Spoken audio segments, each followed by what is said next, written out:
আসসালামু আলাইকুম। ৭০ গ্রামের বেশি প্রতিদিন মাংস খাওয়া উচিত না। প্রক্রিয়াজাত মাংসে উচ্চমাত্রায় লবণ। আমার দেশ পত্রিকার অনলাইন থেকে পাঠ করছি, প্রতিদিন কতটুকু গোশত খাওয়া নিরাপদ। কি বলছেন বিশেষজ্ঞরা, দেখুন।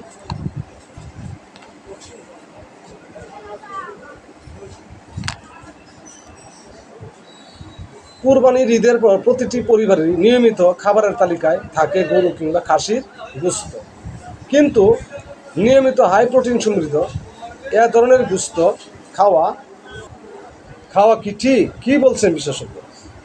পুষ্টিবিদদের মতে নিয়মিত উচ্চ প্রোটিন সমৃদ্ধ গোশত গ্রহণে রয়েছে স্বাস্থ্যের ঝুঁকি, তবে নিরাপদ পরিমাণ গোশত গ্রহণে ক্ষতি না হয়ে লাভের পরিমাণ বেশি। প্রোটিন, খনিজ ও ভিটামিনের উৎকৃষ্ট উৎস মাংস, তবে রেড মিট বা লাল মাংস, প্রক্রিয়াজাত চর্বিযুক্ত মাংস পরিমিত গ্রহণ করার পরামর্শ দেওয়া হয়। লাল মাংসের মধ্যে রয়েছে গরু, মহিষ, ছাগল, খাসি, ভেড়া ইত্যাদি। প্রোটিনের চাহিদা মেটানোর পাশাপাশি এসব মাংস থেকে পাওয়া যায় লৌহ, জিঙ্ক এবং ভিটামিন, আর এটা ভিটামিন B12-এরও ভালো উৎস।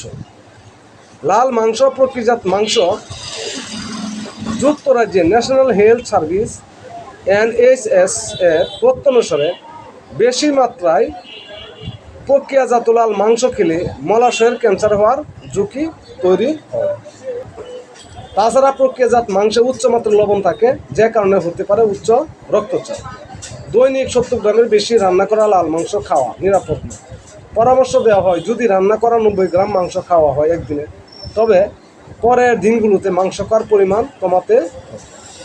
মাংসের আকার অনুসারে ওজনের সাধারণ হিসাব: ভেড়া, ছাগল, খাসি বা গরুর মাংসের সানডে রোস্ট 3টা পাতলা টুকরা, 1টি পাউরুটির আকারের অর্ধেক 90 গ্রাম। গ্রিল করা বিফ স্টেক 163 গ্রাম, 9 সেন্টিমিটার লম্বা, 2টি সসেজ এবং 2টি পাতলা বেকন 130 গ্রাম। বড় ডোনার কাবাব 130 গ্রাম। সাধারণ আকারের বিফ বার্গার 78 গ্রাম। কল্ড বিফ বা লবণ দেওয়া মাংসের টুকরা 38 গ্রাম। উপরের মাংসের ওজন গড় হিসেবে দেওয়া হলেও অন্তত আকার অনুযায়ী মাংসের ওজনের পরিমাণ ধারণ করা যায়। তাহলে আমাদের অবশ্যই মাংস অল্প পরিমাণে খেতে হবে। সবাই ভালো থাকুন, সুস্থ থাকুন, ধন্যবাদ।